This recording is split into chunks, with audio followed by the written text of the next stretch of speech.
ठीक है, हम जो स्टार्ट करने जा रहे हैं वो है हमारे पास मेयर्स फॉर्मूला, और we can say relation between CP and CV, CP और सीवी के बीच रिलेशन। ये है हमारे पास Mayer's formula. Mayer's formula,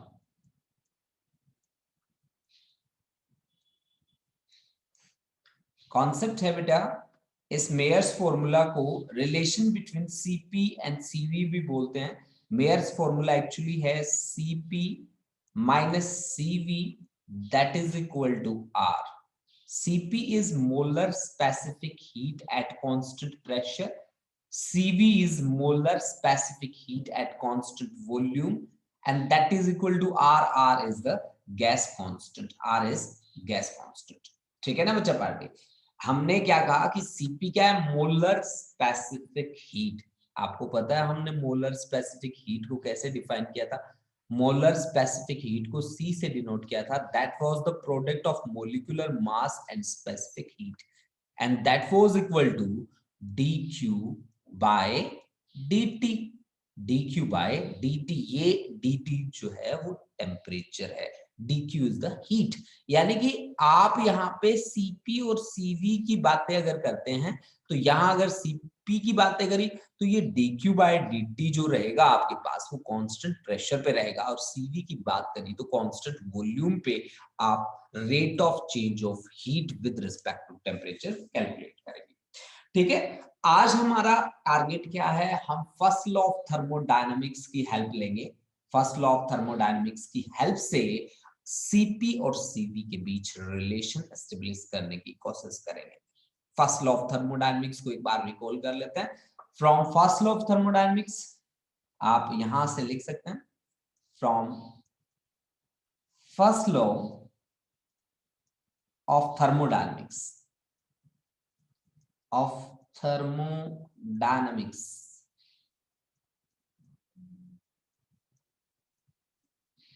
first law of thermodynamics क्या कहता है बच्चा पार्टी आपको? इसमें क्लॉसियस की डिफरेंशियल फॉर्म हमें लेके आनी है, और वो डिफरेंशियल फॉर्म कहती है हमें कि dQ is equal to du plus dw, du plus dw। देखो बच्चा लोग, आप कहते हो कि सर dQ जो है वो heat supplied to the system है। वो दो काम करती है, एक तो सिस्टम की इंटरनल एनर्जी को इंक्रीज करती है, और दूसरा कुछ ना कुछ वर्क होता है। तो यहाँ पे बहुत सारी सिचुएशन में dw की वैल्यू जो है वो P dV भी लिखी होती है, pressure into small change in volume. Pressure को यहाँ पे क्या माना जाता है? कांस्टेंट माना जाता है, लगभग कांस्टेंट माना जाता है। अब देखो मैंने क्या कहा था कि थर्मोडायनामिक्स पूरी की पूरी थर्मोडायनामिक्स में आपको आइडियल गैस के साथ डील करना है, और आइडियल गैस की जो इक्वेशन है वो इक्वेशन है PV is equal to nRT। Ideal gas आप उसको बोलते हो जो सारे के सारे गैस लॉज को ओबे करता है। आइडियल गैस के जो पार्टिकल हैं उनकी वॉल्यूम ना के समान होती है। अगर हम उसको किसी कंटेनर में डालें तो सभी मॉलिक्यूल्स का वॉल्यूम टोटल किसके बराबर होगा? वॉल्यूम ऑफ द कंटेनर के बराबर होगा। Practically this is impossible but we have considered. ठीक है ना? उसके बाद हमने क्या कहा कि ये सारे के सारे इलास्टिक मॉलिक्यूल्स है, इनका बिहेवियर कैसा है? इलास्टिक बिहेवियर है। हमने इलास्टिक बिहेवियर लिया है गैस मॉलिक्यूल्स का। ये कंटेनर की वॉल पे प्रेशर एक्सर्ट करते हैं, ठीक है ना? ये कंटेनर की वॉल्स पे प्रेशर एक्सर्ट करते हैं, जिसका फॉर्मूला हम काइनेटिक थ्योरी ऑफ गैसेस में भी बनाएंगे। P is equal to 1/3 rho into c square, ये फॉर्मूला होगा जिसको हम नेक्स्ट जो हमारे पास आएगा ना उसमें हम स्टडी करेंगे। नेक्स्ट यूनिट जो आएगा उसमें हम उसको स्टडी करेंगे बच्चा पार्टी। ठीक है, देखो भाई, अब हमने क्या कहा? PV is equal to nRT। पूरे चैप्टर में 1 मोल ऑफ आइडियल गैस के साथ डील करना है, तो PV is equal to क्या आएगा? RT। ध्यान रहे कि P स्टैंड करता है प्रेशर के लिए, V स्टैंड करता है वॉल्यूम के लिए, R हमारा होता है गैस कांस्टेंट जिसकी कांस्टेंट वैल्यू होती है, और T हमारे पास रहता है क्या? टेम्परेचर। ठीक है, T हमारे पास रहता है क्या? टेम्परेचर। तो बच्चा पार्टी अब तक हमने बात करी dQ is equal to du plus dw, that's first law of thermodynamics, और दूसरी हमने बात करी आइडियल अब हम मान लेते हैं कंटेनर, ठीक है, ऐसा कंटेनर जिसमें 1 ग्राम मोल ऑफ गैस हमने फिट कर रखा है, ठीक है ना, ऐसा हमारे पास एक कंटेनर है इस तरह का, ठीक है। अब इस कंटेनर में हमें पिस्टन विस्टन लगा के इसको सिलेंडर बना देना है जी, ठीक है। और यहां लगा देते हैं पिस्टन विस्टन, ये देखो भी बच्चा, ये देखो जी, यहां पे हमने लगा दिया एक पिस्टन, ये लो जी, यहां पे हमने लगाया पिस्टन, ठीक है। हम मान लेते हैं इसमें 1 ग्राम मोल ऑफ आइडियल गैस हमने फिल किया है, और एक फ्रिक्शनलेस पिस्टन भी हमने फिट किया है यहाँ पे, हम इसको मान लेते हैं फ्रिक्शनलेस, हम मान लेते हैं, ठीक है। ये जो पिस्टन है ये फ्रिक्शनलेस हम मान लेते हैं, ठीक है। और इनिशियल जो प्रेशर, वॉल्यूम और टेम्परेचर है वो मान लेते हैं पी, वी और टी, प्रेशर, वॉल्यूम और टेम्परेचर, ठीक है।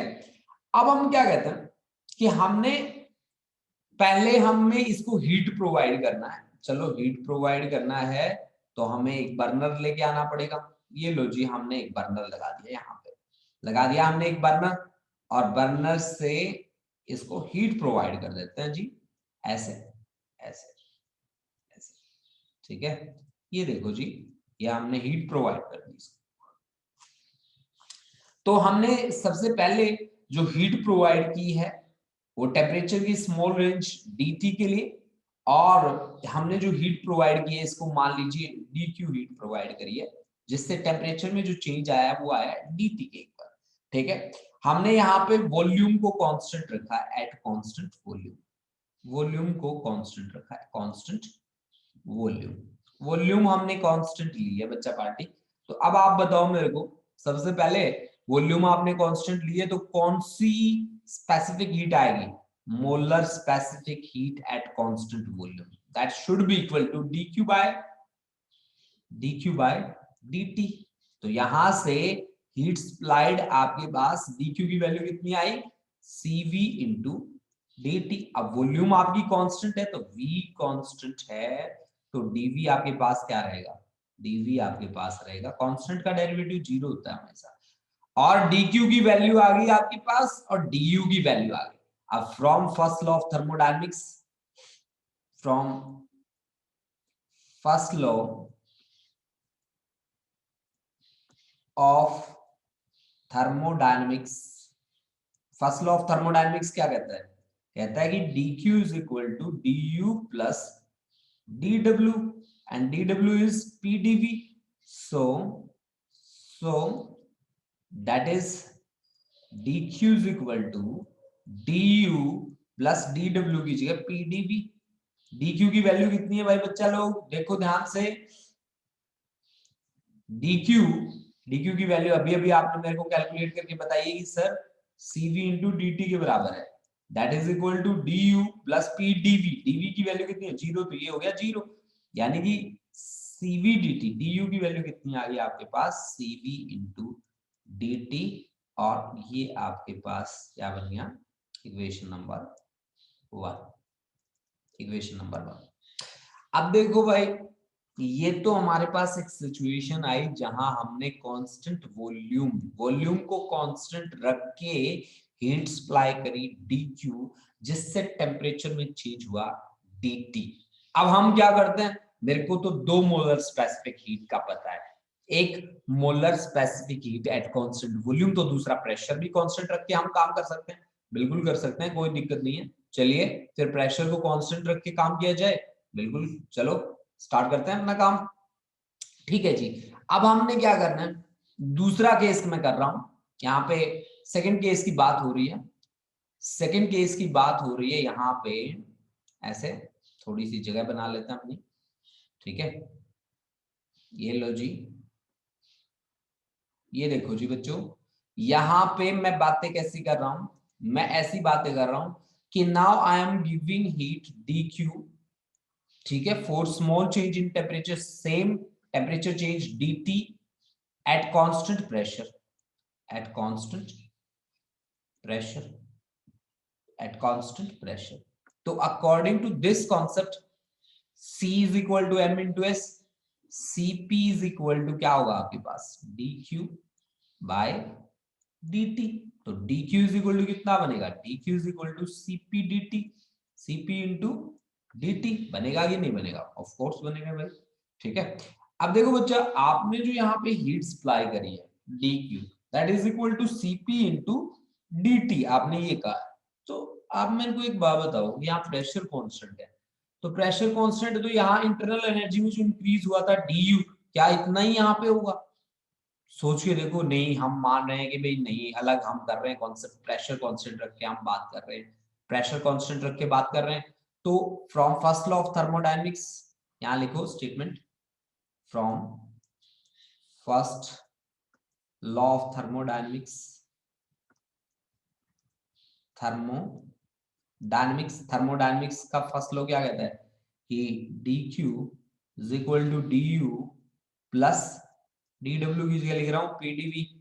अब देखो बच्चा लोग, आपने dq इस बार सप्लाई किया है cp इंटू dt के इक्वल, इस बार इंटरनल एनर्जी में जो चेंज हुआ है वो du डैश मान लेते हैं, और यहां पे plus pdv, plus pdv, pressure constant है ना, तो कांस्टेंट की वैल्यू ले लो p। ठीक है, ठीक है जी। अब मुझे एक बात का पता चला कि यहां दोनों केसेस में टेम्परेचर सेम अमाउंट से चेंज हुआ है। इसको मान लीजिए equation number 7। In both cases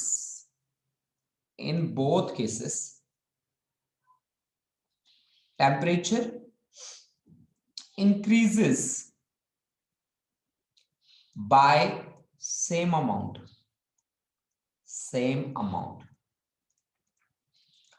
and internal energy is directly proportional to temperature. Internal energy is directly proportional to, किसका डायरेक्टली प्रोपोर्शनल है, टेम्परेचर की डायरेक्टली प्रोपोर्शनल है। So du is equal to du dash, ठीक है ना, du is equal to du dash. तो भाई अगर ये du और du डैश बराबर हैं, तो फिर आपके पास इक्वेशन, सेकंड इक्वेशन से अगर मैं देखूं तो यहां पे इक्वेशन क्या बन गई आपके पास, cp into dt that is equal to du dash की जगह लिख देता हूं du प्लस pdv। अब du की वैल्यू इक्वेशन 1 से अगर देखी जाए तो that is cv into dt plus pdv, this is cp dt। इसको इधर ले आओ भाई, यानी कि यहां आपने ये du की वैल्यू क्या पुट कर दी, फ्रॉम 1, ठीक है ना, du फ्रॉम 1 du की वैल्यू हो जाती है cv dt। तो ये बन गया आपके पास cp dt minus cv into dt that is equal to pdv। अब बच्चा लोग ध्यान से देखो, ये आपके पास आया cp minus cv into dt that is equal to pdv। अब यहां पे देखो pv is equal to rt है, तो pdv इज इक्वल टू क्या बनेगा, this is r dt। r तो गैस कांस्टेंट है, इसमें तो कोई चेंज नहीं आएगा ना, हाँ इसमें कोई चेंज नहीं आएगा, केवल टेम्परेचर में चेंज आएगा। हाँ जी, तो pdv r dt के बराबर है, तो cp minus cv into dt that is equal to r dt। dt से dt कैंसिल हो गया और cp माइनस cv किसके बराबर बना, r के बराबर बना, where r is nothing but equal to gas constant and this formula is known as Mayer's formula. इसी फॉर्मूले का नाम है क्या, मेयर्स फॉर्मूला। बच्चा तो आपने इस फॉर्मूला को बड़े ही ध्यान से देखना बेटा, ये न्यूमेरिकली बड़ा हेल्प करेगा आपकी, ठीक है, न्यूमेरिकल प्रोसेसेस में जहां पे भी आप जाएंगे वहां आपकी हेल्प करेगा ये रिलेशन या ये फॉर्मूला, ठीक है। तो हाँ जी बच्चों, बताओ कितने बच्चों को समझ में आया, कितने बच्चों को डाउट है, बताओ भाई। देखो बच्चा, हमारे पास हाँ जी सर, जब अच्छा आपने रिकॉर्डिंग पॉज कर दी थी, मैंने यही बोलना था कि रिकॉर्डिंग ऑन कर देना, रिकॉर्डिंग। हाँ जी हाँ जी हाँ जी। देखो बच्चा, हमने बेसिकली क्या किया है, यहाँ पे हमारे पास 1 मोल ऑफ आइडियल गैस है बेटा, जिसको हमने इनिशियल प्रेशर, वॉल्यूम और टेम्परेचर हमारे पास है पीवीटी के बराबर। अब हमने इसको इतना हीट सप्लाई किया है बेटा, DQ हीट सप्लाई क्या है दोनों सिचुएशन में, एक सिचुएशन है कांस्टेंट वॉल्यूम वाली और एक सिचुएशन है कांस्टेंट प्रेशर वाली। एक कांस्टेंट प्रेशर वाली सिचुएशन है और एक कांस्टेंट वॉल्यूम वाली सिचुएशन। देखो बच्चा, जब हमने कांस्टेंट वॉल्यूम पे DQ हीट सप्लाई करी और उसका टेम्परेचर इंक्रीज हुआ बाय द अमाउंट DT, उस सिचुएशन में जब मैंने कांस्टेंट वॉल्यूम का नाम लिया तो molar specific heat at constant volume आया, that is equal to DQ by DT। यानी कि DQ की जो वैल्यू है वो बन गई कितनी, CV इंटू DT बन गई ना बच्चों। अब फर्स्ट लॉ ऑफ थर्मोडायनेमिक्स क्या कहता है कि DQ is equal to DU plus DW, यही कहता है ना बच्चा। तो DQ is equal to DU plus DW, DQ की वैल्यू तो मेरे पास पहले से है CV इंटू DT। अब DU प्लस DW की वैल्यू क्या होती है, प्रेशर इंटू वॉल्यूम। अब वॉल्यूम तो आपकी कांस्टेंट थी, कांस्टेंट का डेरिवेटिव क्या होता है, हमेशा जीरो। तो ये वाली टर्म खत्म हो गई, बची क्या आपके पास, केवल और केवल DU। यानी कि DU की जो वैल्यू है वो CV इंटू DT के बराबर आ गई। इसको मान लेते हैं इक्वेशन नंबर 1 और बढ़ते हैं आगे। अब ये तो था भाई केस 1 आपका, ठीक है, ये तो था केस 1, ठीक है। अब सेकंड केस में आते हैं, case second, case 2। Second case में हम क्या करते हैं बच्चा लोग, हम वही हीट सप्लाई करते हैं उसी टेम्परेचर चेंज के, बट अब कांस्टेंट किसको रखते हैं, प्रेशर को। अगर प्रेशर कांस्टेंट है तो molar specific heat at constant pressure का कांसेप्ट आएगा, that is CP is equal to DQ by DT। यानी कि DQ इज इक्वल टू क्या बना बच्चा, CP इंटू DT। अब फर्स्ट लॉ ऑफ थर्मोडायनेमिक्स की फिर हेल्प ले लो। फर्स्ट लॉ ऑफ थर्मोडायनेमिक्स कहता है कि DQ is equal to DU plus DW। DQ की वैल्यू कितनी है, CP DT। अब इंटरनल एनर्जी में चेंज पहले जितना हुआ था क्या उतना ही अब होगा, हाँ होगा तो उतना ही, क्योंकि टेम्परेचर जो है सेम अमाउंट से इंक्रीज हुआ है। लेकिन हम इनिशियली मान लेते हैं कि वो अलग चेंज हुआ है, that is DU dash plus PdV वाला फैक्टर तो एज इट इज रहेगा, ठीक है जी। अब हम कहते हैं कि in both cases temperature increases by same amount and internal energy is directly proportional to temperature। तो इंटरनल एनर्जी में जितना इंक्रीज यहाँ पे हुआ उतना इंक्रीज यहाँ पे भी हुआ क्योंकि टेम्परेचर सेम है। So DU is equal to DU dash. तो यानी कि DU डैश की जगह पे क्या वैल्यू रख देंगे, DU की। जैसे ही DU हमने रखा वैसे मुझे DU की वैल्यू पता थी यहाँ से, ठीक है। DU is equal to CV into DT, वो वैल्यू मैंने यहाँ रख दी CV इंटू DT। अब CPDT is equal to CVDT plus PdV आ गया मेरे पास। तो यहां से CVDT को इधर ले गया, तो CPDT minus CVDT this is equal to PdV। अब यहां से DT कॉमन है, PdV की जगह क्या लिख देता हूं, PV इज इक्वल टू होता है RT बच्चा पार्टी, तो PdV is equal to RDT होगा।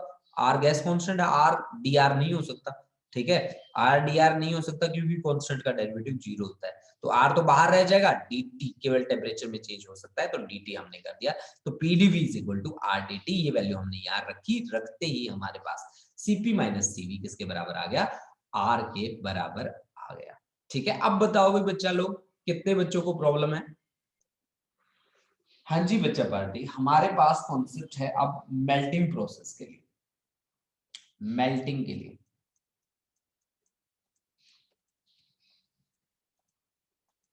देखो बच्चा कि सॉलिड से लिक्विड की कन्वर्जन जो होती है ना उसको आप बोलते हैं मेल्टिंग, और मेल्टिंग पॉइंट उसको बोलते हैं जिसमें दो स्टेट को एग्जिस्ट करती हैं, एक सॉलिड भी होता है और लिक्विड भी प्रोसेस होता है, ठीक है। तो यहां पे जब स्टेट को चेंज करने की बात आती है तब आपको जरूरत होती है किसकी, लेटेंट हीट की, ठीक है। यानी कि जब एक सॉलिड मेल्ट होता है लिक्विड में तो इसकी इंटरनल एनर्जी क्या हो जाती है, इंक्रीज हो जाती है, जिसको हम आज कैलकुलेट करने की कोशिश करेंगे from the first law of thermodynamics, ठीक है बच्चा पार्टी। अब हमें क्या करना है एक्चुअल में, मेल्टिंग प्रोसेस में हम क्या करते हैं, आपको पता है ना टेम्परेचर चेंज नहीं होता जब तक कि वो कंप्लीटली मेल्ट ना हो जाए सॉलिड। ये बातें तो आपने पढ़ी है, वो पीवी डायग्राम आप पढ़ के आए हो, आपको वहां से पता है, ठीक है। लेकिन आज हम ये देखेंगे कि उसकी इंटरनल एनर्जी किस फैक्टर से इंक्रीज होती है, ठीक है।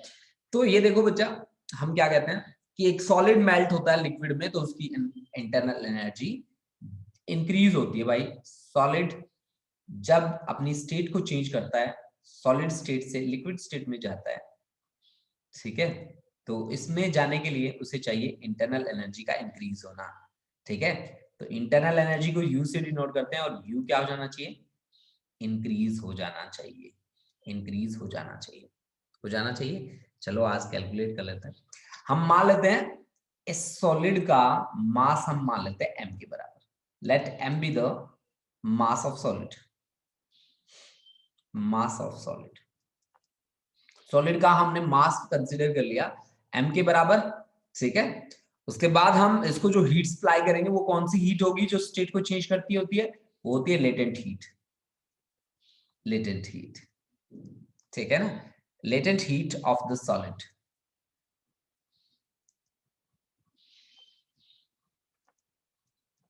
सॉलिड को जो हम लेटेंट हीट सप्लाई कर रहे हैं, let us consider that is equal to L, ठीक है। हमने वो मान लिया L के इक्वल, ठीक है। अब देखो बच्चा हम आगे कैसे बातें करेंगे। अब जब हम देखो जब कोई भी सबस्टेंस मेल्ट करता है ना, तो उसके वॉल्यूम में जो चेंज होता है ना बच्चा, वो बड़ा ही स्मॉल चेंज होता है, ठीक है, जिसको हम क्या कर सकते हैं, नेग्लेक्ट कर सकते हैं। हम ये बात करें कि जब मेल्टिंग होगा तो वॉल्यूम में जो चेंज होगा वो होगा स्मॉल चेंज, वॉल्यूम में जो चेंज होगा वो स्मॉल होगा, यानी कि हम वॉल्यूम को कांस्टेंट के लगभग मान सकते हैं कि वो कांस्टेंट रहता है वॉल्यूम में चेंज। तो इसका मतलब क्या है कि dv जो है ना बच्चा, वो आपका क्या हो जाएगा, जीरो हो जाएगा।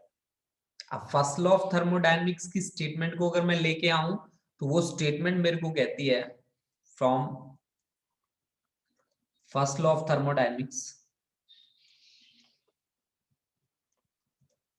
फर्स्ट लॉ ऑफ थर्मोडायनेमिक्स की स्टेटमेंट आप सभी को याद है। उसकी स्टेटमेंट हमें बताती है कि जो आप हीट सप्लाई करेंगे किसी भी सिस्टम को, वो सिस्टम की इंटरनल एनर्जी को इंक्रीज करेगा plus dw, and that dw is nothing but equal to pdv, है ना बच्चा party. dq is equal to du plus dw, यानी कि आपने जो हीट सप्लाई करनी होती है किसी भी सिस्टम को, वो दो काम करती है। एक तो सिस्टम की इंटरनल एनर्जी को इंक्रीज करती है, that is du, I am representing it by du, increase in internal energy, plus dw that is equal to pdv। अब आपने कहा कि सर dv तो कांस्टेंट है, ये वाला फैक्टर तो गया, क्योंकि आपका dw दैट इज pdv। अब dv जीरो है तो dw भी आपका जीरो हो गया, तो dq is equal to du, और dq की वैल्यू कितनी है हमारी, dq की वैल्यू कितनी होनी चाहिए भाई, dq की वैल्यू, अब ये dq की वैल्यू निकालना हमारे लिए चैलेंज हो गया जी, ठीक है ना। अब dq की वैल्यू हमारे पास कितनी होगी, ये बात हमें देखनी पड़ेगी जी, ठीक है ना। अब देखो बच्चा, अमाउंट ऑफ कितना हीट एब्जॉर्ब होता है, amount of heat absorb that is equal to कितना होगा, होना चाहिए, अमाउंट ऑफ हीट एब्जॉर्ब होता है इसमें dq that is equal to mass m into latent heat 1 L। बताओ मैंने ये क्यों लिखा, क्योंकि 1 ग्राम मास कितनी लेटेंट हीट एब्जॉर्ब करता है, L के बराबर। आपको पता है ना बच्चा कि जब कोई भी सबस्टेंस अपनी स्टेट को चेंज करता है तो 1 ग्राम के लिए कितनी हीट चाहिए, L के equal. L is the latent heat. आप बोलते हो कि लेटेंट हीट वो हीट रिक्वायर्ड है 1 ग्राम ऑब्जेक्ट के लिए जिसमें वो अपनी स्टेट को चेंज कर सके। स्टेट कैसे, सॉलिड से लिक्विड, लिक्विड से गैस, गैस से फिर लिक्विड, लिक्विड से फिर सॉलिड, मतलब स्टेट चेंज करना चाहिए बेटा, चाहे सॉलिड टू लिक्विड हो, चाहे लिक्विड टू गैस हो, चाहे गैस से लिक्विड हो, चाहे लिक्विड से सॉलिड हो, ठीक है। तो वो 1 ग्राम के लिए होती है L। अब मेरे पास m ग्राम का ऑब्जेक्ट है तो m के लिए कितनी रहेगी, m इंटू एल। तो आपका dq किसके बराबर आया, m इंटू एल के इक्वल आया, that is equal to du। dq की वैल्यू मैंने यहां रख दी m into L, that becomes equal to du।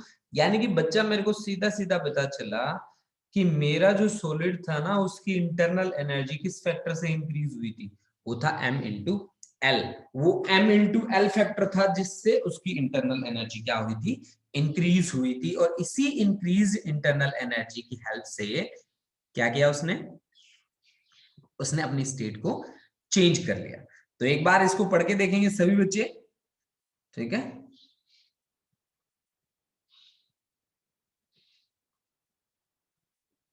एक बार सभी बच्चे पढ़ के देख ले बेटा, अगर किसी को प्रॉब्लम आ रही है तो मेरे को बता दो भाई, मैसेज कर दो। अगर नहीं प्रॉब्लम आ रही है तो आगे फिर हम बॉइलिंग प्रोसेस के साथ डील करते हैं। हाँ जी, समझ में आ गया सभी बच्चों को? प्लीज बता दो मुझे फटाफट से, फिर मैं आगे बढ़ जाऊं।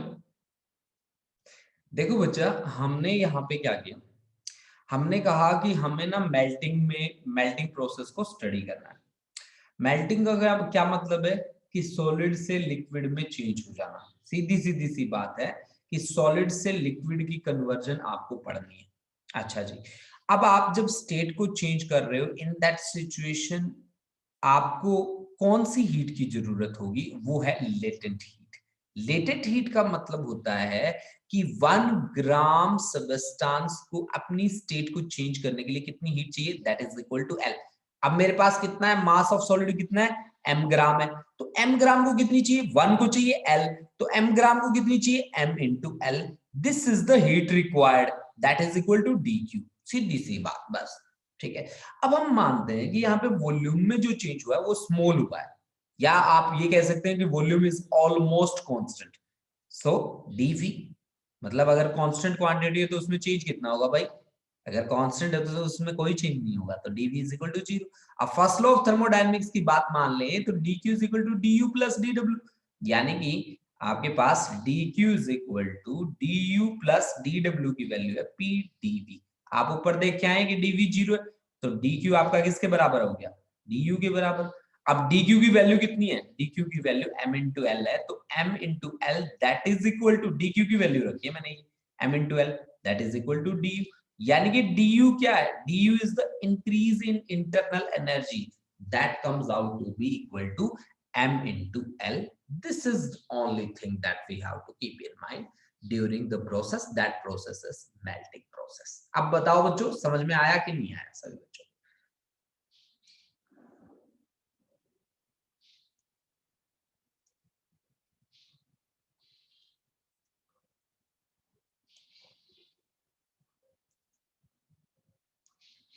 हाँ जी, अब मैं चेक कर लेता हूं मैसेज। चलो बहुत बढ़िया, अब क्लियर है ना सभी बच्चों को? That's very good.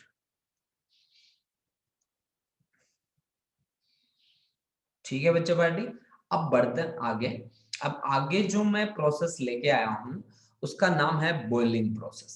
अब बॉइलिंग में भी ऐसा नहीं है कि स्टेट चेंज नहीं होती है, 100% श्योर है इसमें भी स्टेट चेंज होती है, ठीक है। तो बॉयल जब आप करते हो तो लिक्विड स्टेट किस में चेंज होती है, वेपर स्टेट में चेंज होती है, ठीक है। यहाँ पे हम कांस्टेंट टेम्परेचर मानते हैं और कांस्टेंट टेम्परेचर और प्रेशर की बातें हम कांस्टेंट करते हैं, है ना। तो मेरे पास बॉइलिंग प्रोसेस की मैं बात कर रहा हूं, ठीक है। बॉइलिंग प्रोसेस,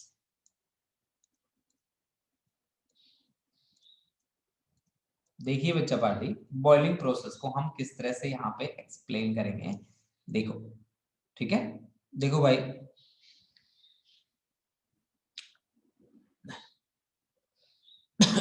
यहाँ पे भी हमें ऑफ कोर्स लेटेंट हीट की जरूरत पड़ेगी, ठीक है। हम यहाँ पे मास ऑफ लिक्विड हम मान लेते हैं m, let m be the mass of liquid. यहाँ पे वॉल्यूम में चेंज रहेगा बच्चा पार्टी, वहां पीछे वाले में वॉल्यूम में चेंज नहीं था। v1 हम मान लेते हैं वॉल्यूम ऑफ लिक्विड, ठीक है। p हम मान लेते हैं constant pressure at which boiling occurs, constant pressure, यहाँ पे प्रेशर को मैं कांस्टेंट ले रहा हूं बच्चा लोग, p is constant pressure and v2 हम मान लेते हैं क्या, किसका, वॉल्यूम, वॉल्यूम किस फेज में, ठीक है, under same pressure, volume of vapour मान लीजिए आप, ठीक है ना, जो वेपर्स बनेंगे उनका वॉल्यूम मान लीजिए जो लिक्विड के वेपर बने। L इज लेटेंट हीट मान लेता हूं,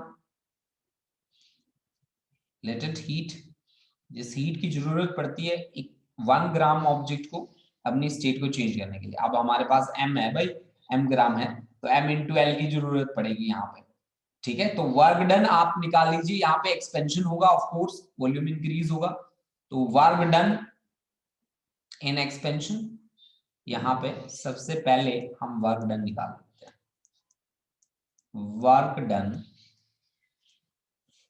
इन एक्सपेंशन। वर्क डन क्या होना चाहिए बच्चा लोग, वर्क डन होना चाहिए आपका dw के इक्वल, that should be equal to pdv, और वॉल्यूम में चेंज कितना हुआ है बेटा, वॉल्यूम में फाइनल वॉल्यूम ज्यादा होगी ऑफ कोर्स जब वेपर बन जाएंगे, तो v2 minus v1 that is equal to pressure into volume, pressure into volume के डायमेंशन वर्क के इक्वल होता है।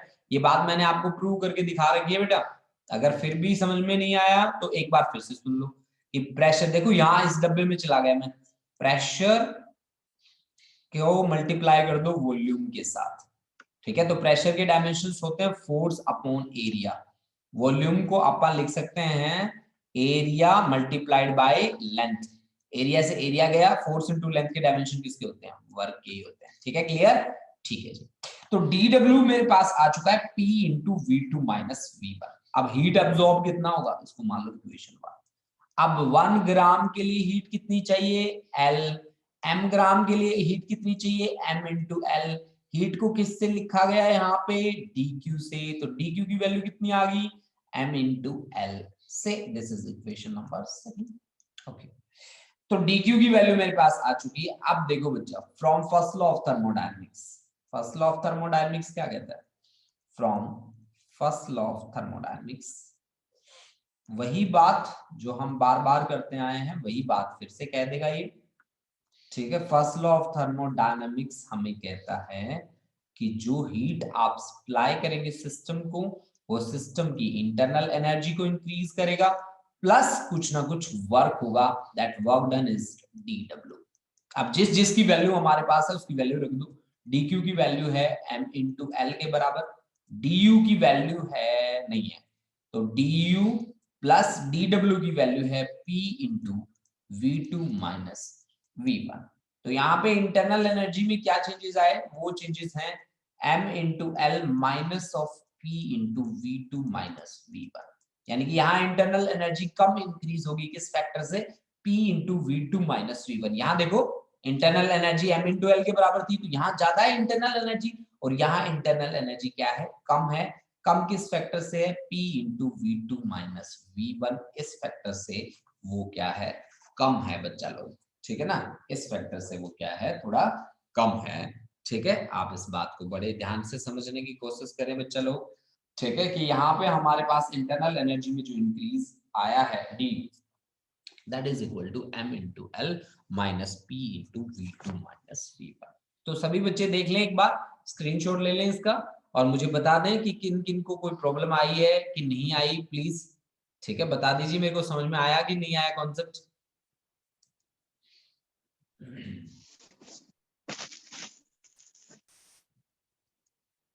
हाँ जी, मनिंदर समझ में आ गया, दैट्स गुड, कमल को भी समझ में आ गया, बच्चे बता दो बेटा फटाफट से। हरलीन, हरलीन बेटा अनम्यूट करो अपने आप, म्यूट कर लो अपने आप को, अनम्यूट तो हो आप, हाँ जी, दैट्स गुड, वेरी गुड, बहुत बढ़िया। तो आज का लेक्चर हमारा काफी इजी लेक्चर रहा है,